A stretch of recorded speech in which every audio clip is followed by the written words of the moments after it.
하나님의 말씀대로 살기 시리즈 7번째 시간, 삶에서 삶으로라는 말씀으로 거룩하신 주님의 말씀 전하겠습니다.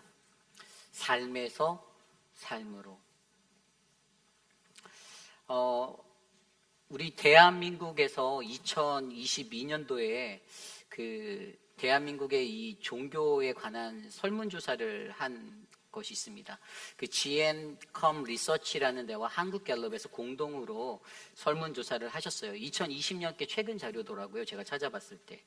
그때 그 대한민국에 있는 이 종교인들의 지금 현재 분포 상태가 어떻게 되어져 있는지를 조사하였는데요. 그때 무려 63%가 무종교인이라고 대답을 하였고요. 종교를 가지고 있다라고 한 사람은 37%밖에 되지 않았습니다.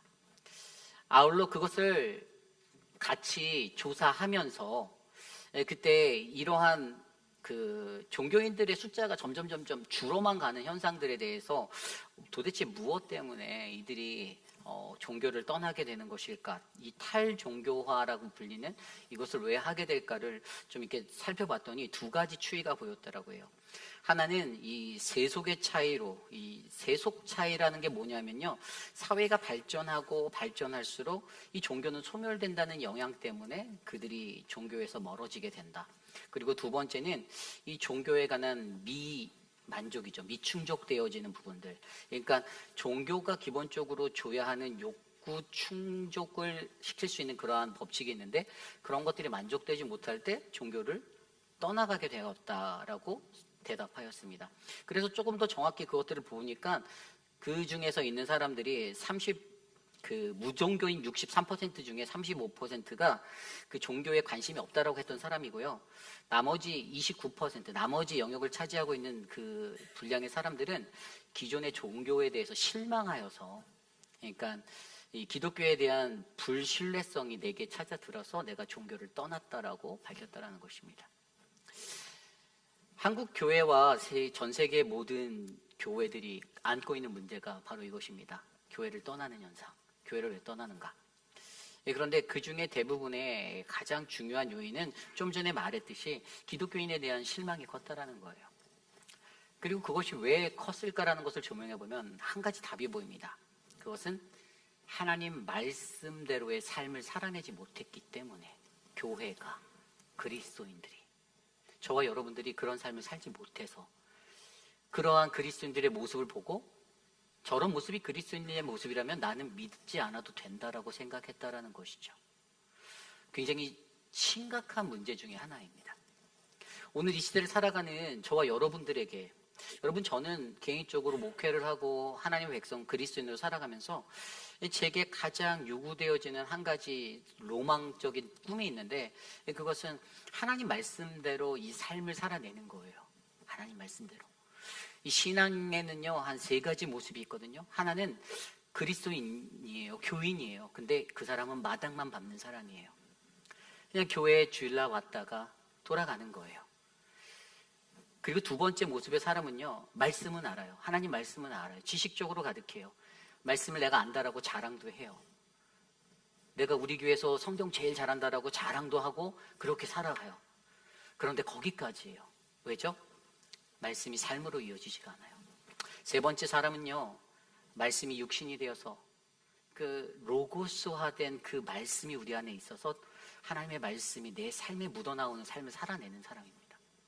자, 이 세 가지 모습의 사람 중에 과연 여러분들은 어떠한 스타일, 어떤 타입의 신자이십니까? 한번 조용히 고민해 보십시오. 많은 사람들이 그러한 하나님의 말씀이 내게 임하여 내가 그 말씀에 충만한 자가 되어 살아가는 그 꿈을 저처럼 꿈꿀 거라 저는 믿습니다. 여기에 계신 여러분들에게도 그러한 삶이 내 삶을 가득 채우기를 저는 바라고 계실 거라 확신합니다. 그래서 여러분, 오늘 우리가 묵상하는 이 열왕기하 15장 1절에서 22절까지의 말씀이 하나님 말씀대로 살아가기에 이 살기 시리즈에서 삶에서 삶으로, 조금 더 쉽게 말하면요, 말씀으로 비춰지는 그 역사 속의 인물들. 여러분, 역사란 무엇입니까? 역사는 어떠한 시간의 흐름 속에서 한 인물을 중심으로 또는 어떤 한 사건을 중심으로 우리에게 팩트로 정리된 그러한 실제적인 이야기잖아요. 이 역사를 통하여서 오늘 우리에게 말씀하시는 이 말씀 속의 인물을 통하여서 과연 그를 통해 보여준 그 삶의 모습 속에서 오늘 나는 어떠한 삶으로 살아가야 하는가를 고민해보는, 그래서 하나님 말씀대로 살아가는 사람은요, 그러한 삶으로의 인생이 이어지는 그 한 사람일 줄 저는 믿습니다. 그래서 여러분, 역사가 중요한 이유는요, 바로 그러한 삶을 통해 삶을 배울 수 있는 지혜가 그 안에 넘쳐 있기 때문입니다. 오늘 저와 여러분도 우리들의 삶 가운데 바로 오늘 이 시대를 살아가는 이 역사적인 시간 속에서 과연 나는 어떠한 모습으로 삶으로 살아가고 있는가?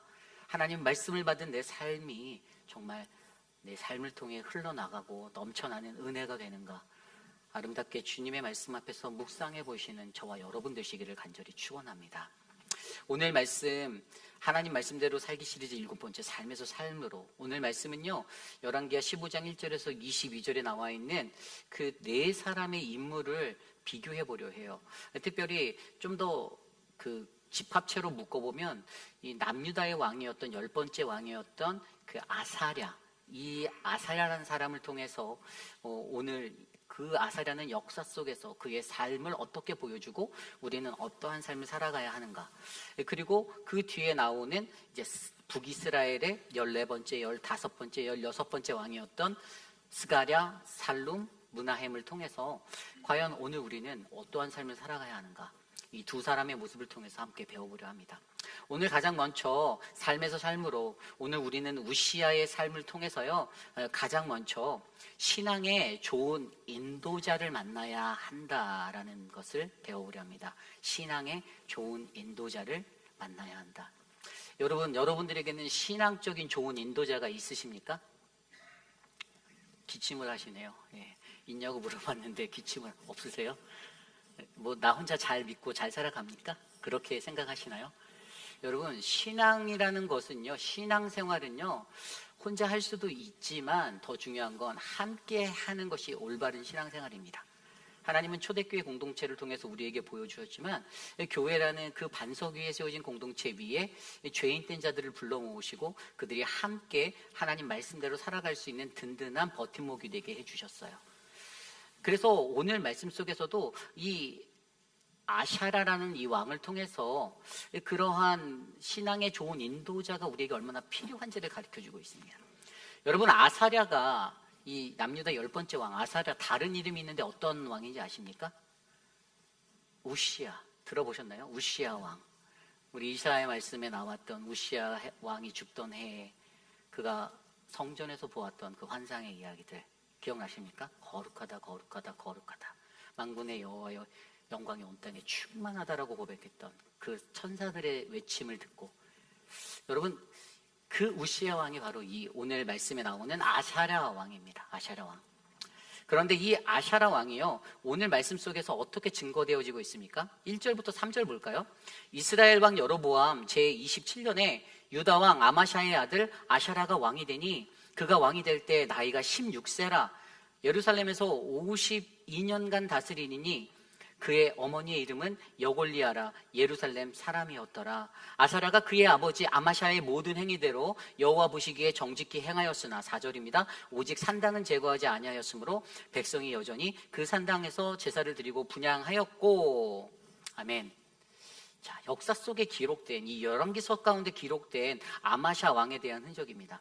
아마샤는요, 남유다의 정통성을 가지고 있었던 왕이에요. 그런데 그의 어머니로 이름 나왔던 여골리아, 예루살렘 사람, 유대인이라는 거죠. 종교적으로 하나님이라는 분을 너무나도 잘 알고 아마 유대인의 그 교육 환경 안에서 바르게 자랐을 거예요.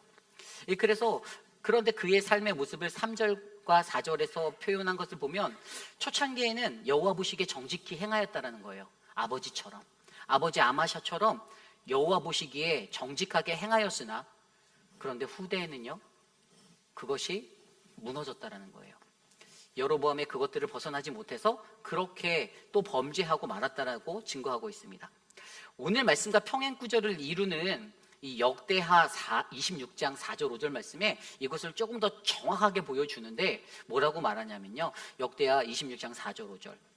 우시야가 그의 아버지 아마샤의 모든 행위대로 여호와 보시기에 정직하게 행하며 하나님의 묵시를 밝히 하는 스가랴가 사는 날 동안에 하나님을 찾았고 그가 여호와를 찾는 동안에는 하나님이 형통하게 하셨더라. 아멘.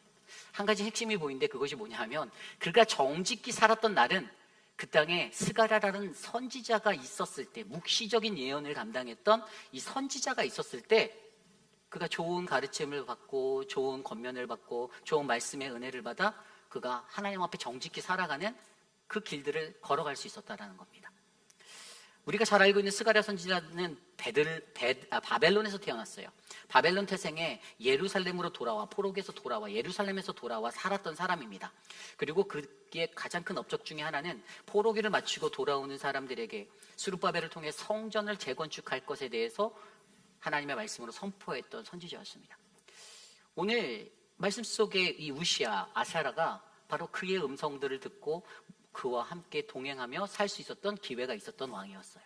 그리고 그때 분명히 아까 역대하의 말씀처럼 그의 모든 행동이 여호와 보시기에 정직하게 행동하였던 것은 바로 하나님의 묵시를 밝히 하였고 선포하였던 스가랴가 사는 날 동안이다라고 정확히 기록하고 있습니다. 여러분, 좋은 영적 지도자를 만나고 좋은 영적 동행자를 만나 신앙생활하는 거 굉장히 중요합니다. 내 삶에서 맨날 노는 거 좋아하는 사람이 내 옆에 있잖아요. 그러면 그 친구가 교회 가지 말자고 하면요, 그냥 교회 안 가게 되어 있어요. 그 친구가 원하는 대로 나도 그 사람에게 물들게 되어져 있어요. 반면에 내 친구가 공부 열심히 하고 바른 생활하는 모습의 사람이다. 그러면 조금 뭔가 허술해 보이는 저 같은 사람도 그런 친구 따라다니면서 가방 메고 다니면 최소한 4년제 대학에는 들어갈 수 있는 은혜를 입게 되더라고요. 그렇습니다. 이런 게 원리예요. 오늘 이 시대를 살아가는 저와 여러분들에게도 하나님이 원하시는 것은요, 우리에게 신앙의 좋은 인도자를 만나는 그 축복을 강구하라라고 요구하십니다. 어떠한 리더를 만나는가? 내가 사랑방에서 어떠한 리더, 어떠한 목자를 만나는가? 내가 교회에서 어떤 장로님을 만나는가? 내가 교회에서 어떤 목회자를 만나는가?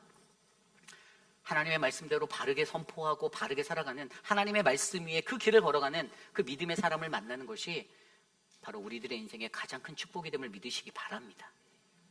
그리고 아직 그러한 만남을 내가 경험하지 못했는데, 난 모르겠는데 라고 생각하시면 하나님, 나에게도 그러한 만남의 축복을 허락해 주셔서 좋은 동역자 주셔서 내가 좌로나 우로나 바람결에 휩쓸리지 않는 인생 되도록 하나님 나 좀 지켜주시옵소서라고 간구하시기를 부탁드립니다.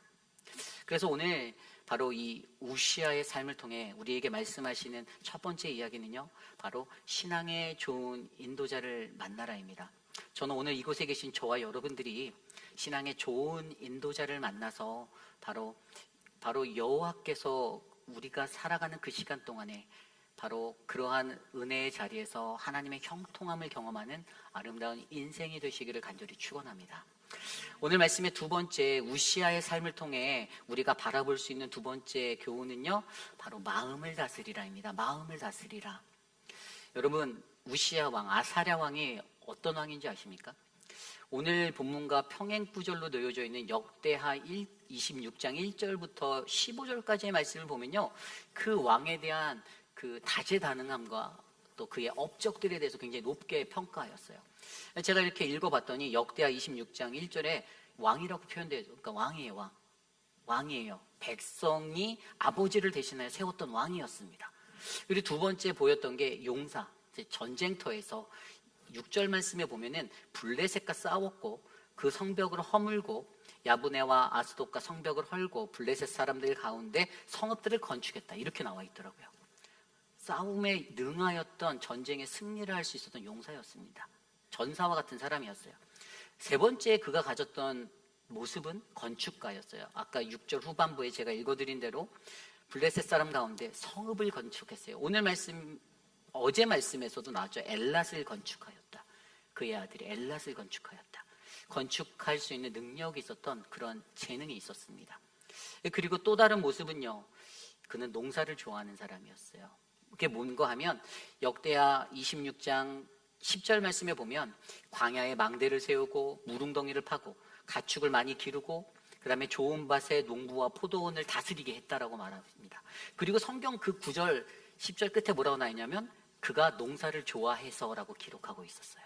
농사를 좋아했던 아주 농업에 애착이 있는 사람이었습니다.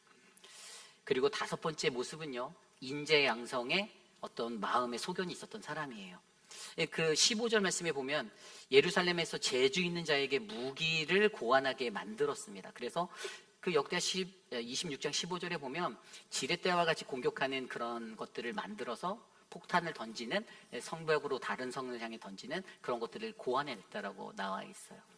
어쨌든 제가 이 역대하 26장 1절에서 15절까지를 묵상하며 한 가지 느낀 것은 정말 우시야 왕, 이 아사랴 왕이 재주가 많구나, 다재다능하구나, 만능이었구나, 관심도 많고 잘하는 것도 많고 굉장히 뛰어난 인재였다라고 제가 느꼈습니다. 그런데 여러분, 여기에서 한 가지 더 눈에 확 들어왔던 것이 15절 후반절에 뭐라고 되어 있었냐면요, 이 모든 형통을 그의 이름이 멀리 퍼짐은 기이한 도우심을 얻어 강성하여 지니라라고 기록되어져 있었습니다. 아멘. 그가 그에 관한 소문이 사방팔방으로 났는데 그 명성을 얻을 수 있었던 게 뭐라고요? 앞서 있었던 그의 다재다능함, 다양함의 기술들, 능력이 아니라 하나님께서 보여주신 기이한 도우심. 제가 어제 말씀에서 기이한 도우심을 언급하면서 제가 뭐라고 말씀드렸냐면 이게 은혜라고 말씀드렸어요. 영어 성경 ESV 성경에 보니까 He was marvelously helped till he was strong. 그가 강하여질 때까지 하나님이 도와주셨는데, 제가 어제 말씀드렸는데 이 marvelous helped가 뭐냐면 히브리어로 보면은 탈라라는 경이로운, 전능하신, 그리고 아자르라는 묵다, 돕다라는 그러한 것을 통해서 하나님이 반드시 꽉 도와주시는 거예요. 하나님의 섭리와 그분의 능력 없이 그가 이룰 수 없었던 자리가 바로 그의 인생의 자리라는 것을 성경은 증거해주고 있었습니다. 그렇습니다. 저와 여러분에게 가장 중요한 것은요, 오늘 이러한 아사랴의 모습을 보면서 하나님이 우리에게 베풀어 주시는 그 은혜, 기이한 도우심 가운데 순종하고 겸손히 엎드리는 믿음의 사람이 저와 여러분들이 되어야 합니다. 왜 그럴까요? 우시아가 그것을 못했어요. 그래서 어떻게 됩니까? 오늘 말씀 뒤에도 우리가 읽어서 보았듯이 그에게 죽는 날까지 나병에 걸려서 그가 별궁에서 혼자 외롭고 쓸쓸하게 최후를 맞았던 그 인생의 자리가 남아있었기 때문입니다. 괜찮은 왕이었어요. 아버지 아마샤의 뜻을 따랐고 하나님 보시기에 정직하게 초반에는 열심히 살았어요. 누구와 함께? 스가랴와 함께. 그런데 어느 한순간에 자기가 명성을 얻고 자기가 좀 높아지니까, 내가 괜찮다라고 생각하니까 그것이 교만으로 바뀌어버리는 거예요. 교만해지는 거예요. 그래서 교만해서 어떡합니까? 제사장 대신 자기가 분향하겠다고 자기가 분향하다가 바로 그 자리에서 얼굴에 나병이, 이마에 나병이 나버렸어요.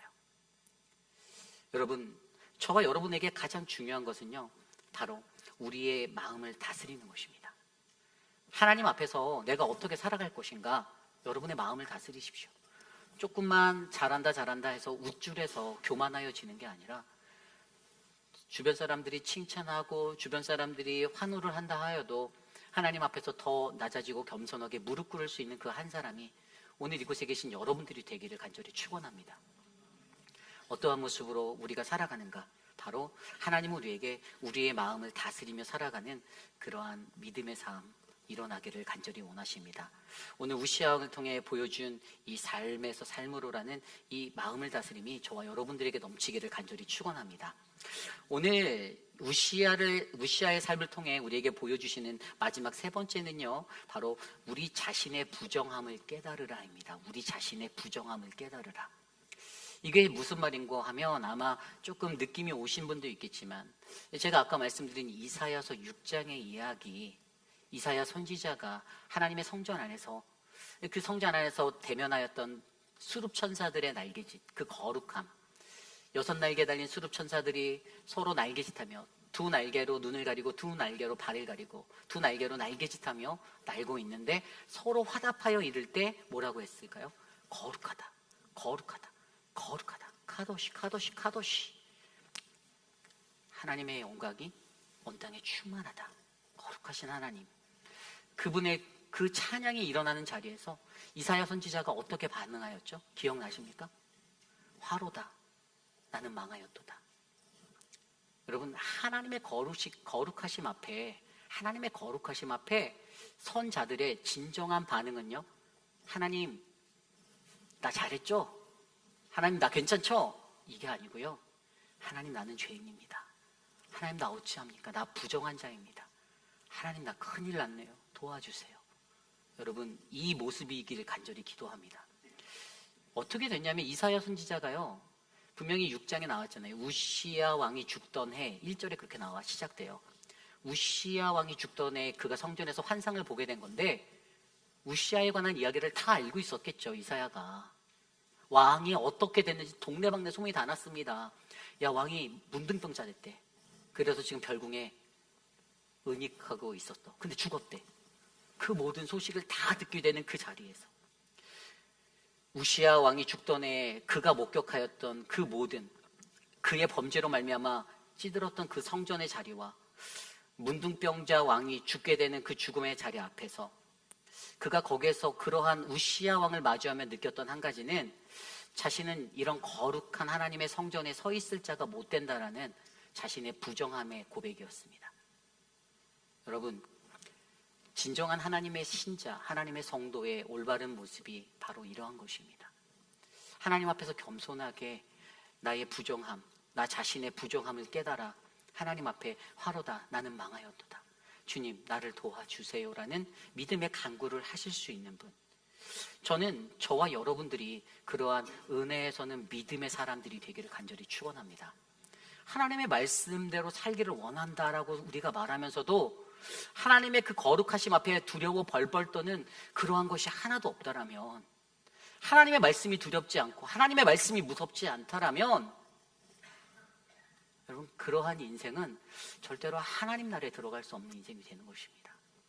그렇기 때문에 오늘 이곳에 모인 저와 여러분, 우리 모두가 하나님께서 주시는 그 거룩함 앞에서 나 자신의 부정함을 발견하여서 이곳 성전에서, 거룩한 우리 본당에서, 이 아름다운 곳에서 하나님께 예배하며 주님의 은혜를 마음껏 느끼는 삶에서 삶으로의 신앙인들이 저와 여러분 되시기를 간절히 축원합니다.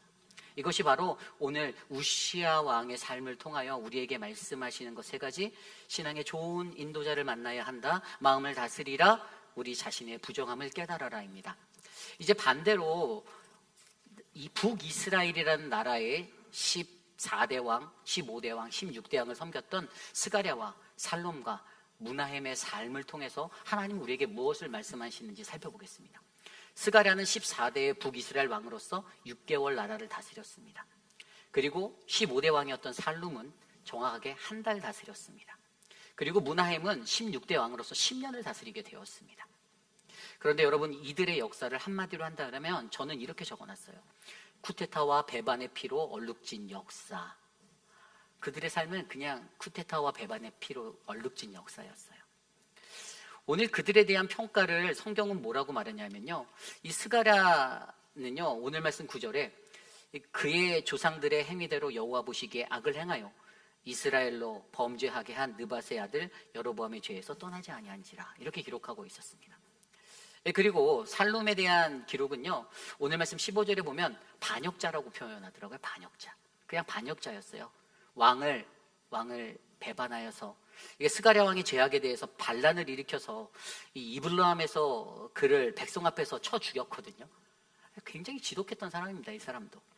그 왕을 쳐 죽였잖아요.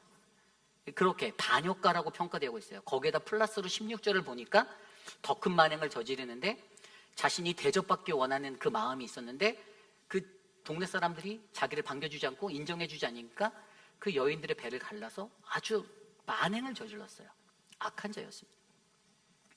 자, 그리고 그 뒤에 나오는 가디의 아들로 나오는 이 므나헴은요, 동일하게 오늘 말씀 18절에 아까 스가랴와 동일하게 그의 조상들의 행위대로 여호와 보시기에 악을 행하고 이스라엘로 범죄하게 한 느밧의 아들 여로보암의 죄에서 떠나지 아니하였더라고 역사는 평가하고 있었습니다. 자, 그렇다면 이러한 북이스라엘들의 왕의 삶들을 통해서, 역사를 통해 증명된 삶을 통해서 우리는 무엇을 배울 수 있는가? 첫 번째는 배반의 역사를 끊어내야 한다는 것을 가르치고 있어요. 배반의 역사를 끊어내라. 여러분, 인류는 배반과 배반의 것들이 쳇바퀴처럼 도는 것이 인생입니까? 어떻게 생각하세요? 동의하십니까? 아닙니까? 왜 인간은 왜 배신을 할까요? 사업을 같이 하다가 친했던 친구가 배신을 해서 재산을 홀딱 다 날려먹고 망했던 분이 바로 저희 아버지셨어요. 저희 아버지가 예전에 그러셨거든요. 왜 사람들은 사람에게 배신을 때릴까요? 오늘 말씀을 보십시오. 스가랴, 살룸, 므나헴, 그들은요 다 배반, 쿠데타였어요. 쿠데타. 더욱이나 이 마지막 16대 왕이었던 므나헴은요 살룸의 군대 장관이었거든요. 밑에서 같이 일하던 애인데 배신 때린 거예요. 등에 칼 꽂은 거예요. 이게 배반으로 얼룩진 역사. 물론 이념이 안 맞고 생각이 틀리다고 해서, 그래서 인간이 선택하는 것이 배반이 된다라면 여러분, 그것은 나라가 쪼개지는 거고 분열하는 것이에요. 하나님이 원하는 것이 아닙니다.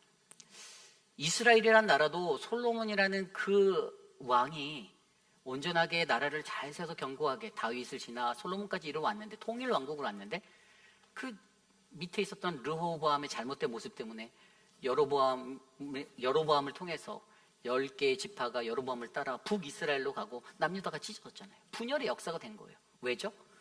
서로 배반과 배반을 일삼는 마음. 나와 이념이 다르고 나와 생각이 틀려서, 그래? 너가 이렇게 되면 갈라서 나는 이리로 갈 거야. 그래서 교회들도 어떡합니까? 교회들도 전도를 많이 해서 부흥해서 이 승법 법인식을 통해서 부흥해서 영적 부흥을 해서 우리 지교회를 세우자, 분립개척하자 이렇게 돼야 되는데, 교회 안에서 싸워서 자체적으로 이렇게 교회를 승법 법인식해서 나눠버리는 안타까운 현실들. 거기에는 거의 다 대부분 인간이 가지고 있는 욕심, 그 배반의 자리가 있다는 것입니다. 오늘 이들에게도 그들이 가지고 있었던 이 배반의 모습들이 그들의 역사를 쿠데타와 배반의 피로 얼룩진 역사로 만들어버렸습니다. 아픔의 자리가 된 것이죠. 성경 속에도 베드로는 예수님을 부인하였습니다. 가룟 유다도, 예수님을 따른다고 하던 그 12제자 중에 가룟 유다도 예수님을 배반하였습니다. 저와 여러분, 우리 모두도 이스라엘처럼 언약을 주신 하나님을 배반하며 살아갑니다. 왜 우리는 이 땅에 살아가면서 늘 배반하며, 하나님을 배반하며 그렇게 살고 계십니까? 그래서 오늘 말씀을 통해서 저와 여러분들은요, 이 역사 속에서 보여진 스가랴와 살룸과 므나헴의 모습들을 바라보며 그들의 삶을 통해 내 삶에 이 배반의 역사가 끊어지기를 간구해 보시기를 부탁드립니다.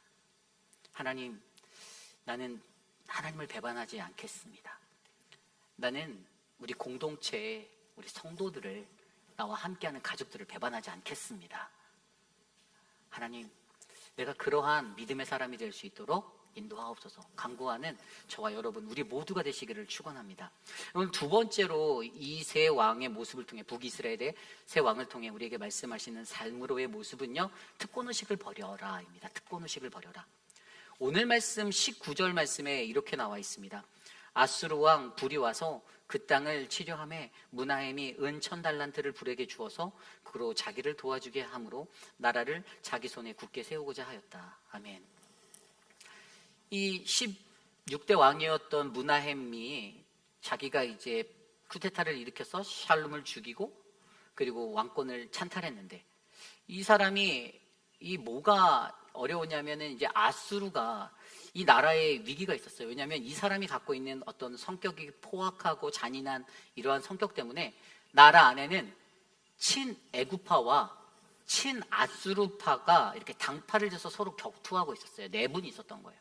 근데 이 시점을 딱 노리고 아수르의 왕 불, 오늘 성경에는 불이라고 나오는데 이 사람의 정확한 이름은 디글라벨레스 3세예요. 근데 이 왕이 이 틈을 타고선 쳐들어와요. 그랬더니 이 상황을 모면하기 위해서 장꾀를 내고 간계를 냈던 게 돈으로 이 사람을 매수해서 나와 같은 편이 되죠. 네가 날 조력해줘. 네가 도와주면 내가 너 말도 잘 듣고 내가 좀 더 클 수 있을 것 같아라고 하면서 은 1000달란트를 줬다고 합니다. 제가 은 1000달란트를 계산해 보니까 이게 은 한 달란트가 3000세겔이거든요. 그러니까 이것을 계산을 한 은 1000달란트가 3000세겔인데 한 세겔이 여러분 무게로 11.4g. 그러니까 한 세겔은 일반 노동자가 4일 동안 일해서 받는 임금이에요. 제가 조금 계산하기 쉽게 한번 계산을 해보았어요. 일반 노동자의 품삯을 하루 그냥 저는 이렇게 100불 정도 잡았어요. 그냥 100불로 해서 계산을 해보니까 이게 120만 불이 나오는 거예요. 그러니까 이 돈을 주고선 그 사람을 내 편으로 만드는 거예요. 특권의식 때문에. 근데 이것이 왜 그랬나? 이것을 장엄하게 들여다보기 위해서 오늘 말씀의 구절을, 아까 읽었던 구절을 영어 성경으로 보니까 이렇게 기록되어져 있더라고요. He might help him to confirm his hold on the royal power. 그의 로얄 파워, 귀족이라는 그 자기의 그거를 잡기 위해서, 붙잡기 위해서, 놓치기 싫어서, 홀드하기 위해서, 그것 때문에 자신의 특권을 잡으려고 이 사람을 돈으로 매수한 거예요. 여러분, 인간이 가지고 있는 나의 특권의식, 여러분 사실 버리기 정말 힘든 겁니다. 그렇지 않나요? 제가 부목사 열심히 하다가 담임 목사 되니까 누군가 나에게 와서 너 다시 부목사 할래? 이러면 안 한다고 할 것 같아요. 못 하겠더라고요. 아니, 부목사 때는 당연하다 생각하고 오랜 시간을 했지만, 저도 굉장히 오랜 시간을 했거든요. 그런데 다시 돌아가려 하면 못 할 것 같다. 왜냐하면 담임 목회자로서 누릴 수 있는 것이 훨씬 많고 훨씬 길거든요. 그런데 이런 것들을 생각해 보니 그 특권의식에 쌓여져 있는 저의 모습들도 이렇게 보이잖아요. 아, 내가 이런 것 때문에 이런 특권의식을 가지면 안 되는데. 그런데 그 특권들이 보이는 거예요. 우리의 삶도 똑같아요. 여러분들이 장로가 되고 여러분들이 안수집사가 되고, 왜 그렇게 교회에서 다들 장로가 되려고 할까요? 뭐 장로가 되면 교회에서 뭐 자동차가 벤츠가 나옵니까? 아니잖아요. 오히려 여러분들이 벤츠를 갖다 교회에다 헌금을 하셔야 되는데 다들 장로하려고 그래요. 왜 그럽니까? 특권의식이 있어서 그래요. 되면 뭔가 있다라고 믿는 거예요. 되면 지나가다 사람들이 나를 보고 더 인사하겠지? 원래는 본인이 큰절을 하고 다녀야 되는 자리가 그 자리인데 이렇게 되는 거예요. 결국에 인간을 붙잡고 있는 이러한 특권의식을 문화의 힘이 버리지 못했던 삶의 모습을 통해 오늘 우리의 삶 가운데서는 나에게 이런 특권의식은 없는지 저와 여러분들이 점검해 보셔야 한다는 것입니다. 내가 그 특권의식에 사로잡혀서 내가 설마 하나님의 것들을 가리우고 어둡게 만드는 그러한 존재가 되진 않는지. 오늘 그래서 이 북이스라엘 4명의 왕의 삶을 통해서 나의 삶 가운데는 이러한 특권의식이 버려져서 오직 하나님의 은혜로만 살아갈 수 있는 믿음의 사람이 저와 여러분 우리 모두가 되시기를 간절히 축원합니다. 이제 마지막으로 스가랴와 살롬과 무나엠의 삶을 통해 마지막으로 우리에게 알려주시는 마지막 3번째는요, 악인의 역사에도 하나님이 개입하여 주신다라는 것입니다. 즉 하나님의 주권을 인정하라예요. 여러분, 오늘 표현됐던 이 왕들 전부 다 들여다보면요, 성경의 역사서의 기록은 완벽한 왕은 없었습니다. 조금 잘하다가 못했거나 아예 애초부터 못했거나 그런 평가를 받고 있어요. 다른 말로 하면 특별히 북이스라엘 왕들은요 다 악한 왕이었어요. 악했다. 여로보암의 죄를 거의 다 벗어나지 못했어요. 악한 왕. 그런데 우리가 여기서 중요하게 생각해야 하는 것은 하나님은 믿음의 공동체 안에 선한 자도 두셨지만 악인도 두셨다라는 거예요. 선과 악이 공존한다라는 거예요. 여기서 한번 선한 사람 손 들어 보시겠어요? 다 아무도 안 드시니까 다 악인이시네요. 그죠? 그잖아요. 예, 다 악인입니다. 다 죄인이에요. 그런데 하나님께서 왜 그렇게 우리들을 두시는가? 결국에 하나님께서 이 모든 하나님 나라의 섭리를 이끌어 가시기 때문이라는 거죠. 이 나라의 주권은 하나님께 있다는 사실이 강조되어지는 거예요. 이스라엘 백성들이 애굽에서 출애굽하려 할 때 모세를 바로 왕에게 보냈습니다. 출애굽기 7장 1절의 말씀에 7장 3절 말씀에 이렇게 시작해요. 내가 바로의 마음을 완악하게 하고, 내가라고 나와요. 누구죠? 하나님이요. 하나님이 바로의 마음을 강팍하게 하셨다라는 거예요. 악한 역할로 대명사로 보이는 이 출애굽편에서의 대명사였던 이 바로 왕에 10번이나 거짓말하고 보내지 않았던 악인 중에 악인. 그런데 하나님이 내가 그의 마음을 완악하게 했다라고 말씀하십니다. 하나님은요 악한 사람을 통하여서 또 선한 사람과 함께 하나님의 선을 이 땅 가운데 이루시는 하나님입니다. 우리의 하나님은 모두 다 이 땅에 하나님의 선한 형상으로 우리들을 창조하셨지만 인류의 틈타 들어온 그 죄의 모습으로 말미암아 악해지고 어두워진 삶의 모습들, 어그러진 삶의 자리, 그 자리에 선한 자들이 함께 공존하며 하나님의 나라의 선을 이뤄 나가시기를 원하고 계신다는 거예요. 누가 합니까? 여러분들이 하셔야 됩니다. 저와 여러분들이 악해져만 가는 세상에 여러분도 악해지겠습니까? 아, 나는 그 사람에게 끌려요. 악한 사람에게 끌려서 그 사람과 같이 살래요. 그렇게 가면 어디 가는 줄 아세요? 지옥 갑니다. 100% 지옥 가요. 가장 중요한 것은 하나님이 선과 악을 공존하게 두셨지만 우리는 하나님의 형상대로 이 땅에서 말씀대로 살아내서 악을 선으로 이기는 믿음의 승리자가 되셔야 된다는 것입니다. 저와 여러분들에게 오늘 요구하시는 것이 바로 그겁니다. 북이스라엘 왕들을 바라보며 저들의 삶 가운데 악인의 역사 속에서도 하나님이 개입하여 주셨구나. 오늘 말씀에서도 보면 아까 12절 말씀이 뭐라고 했죠? 예후에게 말씀하여 이르시기를 내 자손이 4대 동안 이스라엘 왕위에 있으리라 하신 그 말씀대로 과연 그렇게 됐다. 하나님 말씀이 성취되었다라고 하시잖아요. 말씀대로 했다. 어차피 우리 인간의 역사는요 결국 하나님의 역사 속에 포함된 작은 그냥 점일 뿐입니다. 그곳에서 하나님의 역사를 내가 인정하느냐, 그분의 주권을 인정하느냐, 인정하지 못하느냐가 바로 저와 여러분들에게 달려있는 문제이죠. 여러분, 우리가 사는 이 세상에서 악인의 역사에 개입하시는 하나님, 그분의 주권을 인정하시길 바랍니다. 그래서 그러한 삶을 통해 온전한 믿음의 삶이 저와 여러분, 하나님의 말씀으로 채워지고 선포되어지는 그런 믿음의 삶이 되시기를 간절히 축원합니다. 이것이 오늘 말씀의 마지막 바로 북이스라엘의 새 왕을 통해 우리에게 보여주신 삶에서 삶으로 악인의 역사도 하나님이 개입하신다. 하나님의 주권을 인정하라입니다. 이제 말씀을 정리하고자 합니다. 여러분, 이 열왕기서를 묵상하다 보면요, 남유다와 북이스라엘 왕을 계속 교차해서 비교화해서 보여주고, 그죠? 그거 느끼셨나요? 왜 그럴까를 저는 고민해봤어요. 아니, 그냥 북이스라엘 왕만 쭉 얘기하시지 왜 이렇게 헷갈리게 왔다 갔다 하실까? 근데 오늘 말씀에서 제가 한 가지 조금 인사이트를 얻었던 게 있었어요. 그게 뭐냐면 아사랴라는 이 아까 왕이잖아요. 남유다의 왕. 근데 이 아사랴가 아까 제가 그랬잖아요. 본인이 역대하를 읽다 보면요, 본인이 제사하러 분향하러 들어가서 분향을 하는데 한 제사장이 찾아와서 당신 그렇게 하면 안 돼요 하고 그를 찢어 말립니다. 뜯어 말려요. 누구일까요? 역대하 찾아보시면 그 사람의 이름이 아사랴라고 똑같이 되어 있어요. 아사랴. 아사랴라는 이름의 뜻은 여호와의 도움이라는 뜻입니다. 하나님의 도움이에요. 한 사람이 하나님의 도움으로 살아가는 사람이, 근데 그 자신의 교만함과 자신의 욕심 때문에 그 선을 넘어가게 될 때 하나님은 또 다른 하나님의 도움을 보내셔서 그를 뜯어 말리세요. 이게 우리 하나님이세요.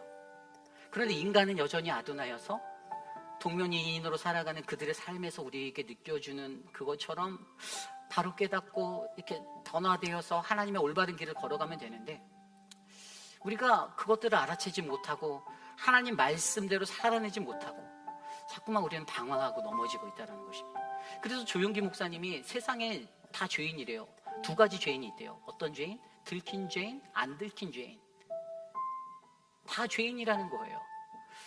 우리는 다 죄짓고 살아가고 그러고 있는데 하나님의 말씀 안에서 하나님의 말씀대로 살기 위해서 내 삶을 하나님께 드리며 우리가 말씀을 들여다보며 한 사람 한 사람의 왕의 시간들, 그들의 역사를 바라보며 저들의 삶에서 나의 삶으로 전달되어지는 교훈을 배워서 오늘 이 시대를 살아갈 때 누군가가 나를 기억하고 또 나를 통해서 내 후손들이 또 다른 신앙을 전수받아 살아갈 수 있는 아름다운 계보가 형성되어져야 하는데 삶에서 삶으로가 안 가는 거예요. 그러니까 세상 사람들이 여전히 교회를 향하여 손가락질하며 너희같이 믿느니 안 다니는 게 낫다. 너희처럼 예수 믿느니 그냥 혼자 살다 죽는 게 낫다라고 그렇게 고집하는 거 아니겠습니까? 여러분들, 저와 여러분들, 우리 모두가 하나님 말씀을 삶에서 삶으로 보여내시기를 부탁드립니다. 혼미함을 그치시고 내 삶의 혼미함을 끊어내시고 하나님 앞에 가는 날 과연 아까 우리 고 이희두 장로님 소식 전할 때 탄성이 나오잖아요. 여러분들의 생각의 시간의 역사 속에 이희두 장로님이 어떤 분인지 여러분들은 기억하고 계시는 자리가 있으니까 그 탄성이 나오는 것 같아요. 사실 저는 그 역사의 시간을 경험하지 못했기 때문에 탄성이 잘 안 나. 마음은 아프죠. 그런 탄성이 안 나와요. 근데 여러분들의 반응이 다르더라고요. 여러분들은 탄성을 하시는 거예요. 왜죠? 그 역사를 아시니까요. 역사를 통해, 삶을 통해 보신 것이 있으니까요. 저와 여러분의 삶도 동일한 거예요. 여러분들이 하나님께 부르심받아 가는 그 마지막 날에 우리의 후손들이 여러분들의 마지막을 보고, 역사에 기록된 여러분들의 이야기를 보고 어떻게 평가할지, 하나님 앞에서, 하나님의 말씀 앞에서 오늘 하루도 삶으로 살아서 아름다운 하나님 나라의 역사를 쓰고 나가는 저와 여러분 되시기를 간절히 축원합니다. 그러기에 우리에게 필요한 것이 무엇입니까? 오늘 우시야 왕을 통해서 우리에게 보여주신 신앙의 좋은 인도자를 만나시기 부탁드립니다. 마음을 다스리시기를 바랍니다. 교만하지 않도록, 그리고 우리 자신의 부정함을 깨달아 하나님의 거룩함 앞에 나의 부정함을 깨닫는 자가 되기를 원합니다. 북이스라엘 스가랴 살룸과 무나헴의 왕처럼 그들이 보여준 그 역사 속에서 배반의 역사를 끊어내고, 내가 갖고 있는 특권의식을 버리고, 악인의 역사 속에서도 하나님이 개입하고 계신다는 하나님의 주권을 인정하며 사시는 우리 모두가 되시기를 간절히 축원합니다. 오늘 주신 말씀을 놓고 함께 찬양을 하기 원하는데요, 모두 자리에서 일어나 찬양할 때 삶으로, 이 찬양이 사실 처음 듣는 찬양이실 거예요. 조금 어렵기는 한데 오늘 말씀하고 제가 놓은 주제와 너무 맞아서 제가 찬양을 준비했습니다. 우리 함께 이 찬양 드리며 내 삶을 하나님 앞에 드리며 나아가겠습니다. 세상의 부와 세상의 명예, 세상 자랑 모두 내려놓고 함께 찬양합시다. 세상의 부와 세상의 명예, 세상 자랑 모두 내려놓고 날 구한 십자가 날 씻긴 보혈, 주의 은혜를 깊이 생각하. 다시 한번 찬양할게요. 세상의 부와 세상의 부와 세상의 명예, 세상 자랑 모두 내려놓고 날 구한 십자가 날 씻긴 보혈, 주의 은혜를 깊이 생각합니다. 나의 나 된 것, 나의 나 된 것, 내 모든 것 다 거저 받은 선물, 내 삶을 은혜로 가득 채워주셨네. 나 된 것, 내 모든 것 다 거저 받은 선물, 내 삶을 주신 분께 다시 올려드리니, 나는 삶으로 주님을 노래합니다. 나를 통하여 주님만 높임 받으소서. 나는 삶으로 주님을 예배합니다. 나의 삶을 빛으로 사용하소서. 세상의 부와 세상의 부와 세상의 명예, 세상 자랑 모두 내려놓고 날 구한 십자가 날 씻긴 보혈, 은혜를 깊이 생각하. 나의 나 된 것, 나의 나 된 것, 내 모든 것 다 거저 받은 선물, 내 삶을 은혜로 가득 채워주셨네. 나 된 것, 내 모든 것 다 거저 받은 선물, 내 삶을 주신 분께 다시 올려드리니, 나는 삶으로 주님을 노래합니다. 나를 통하여 주님만 높이 받으소서. 나는 삶으로 주님을 노래합니다. 나의 삶을 빛으로 사용. 나는 삶으로 주님을 노래합니다. 나는 삶으로 주님을 노래합니다.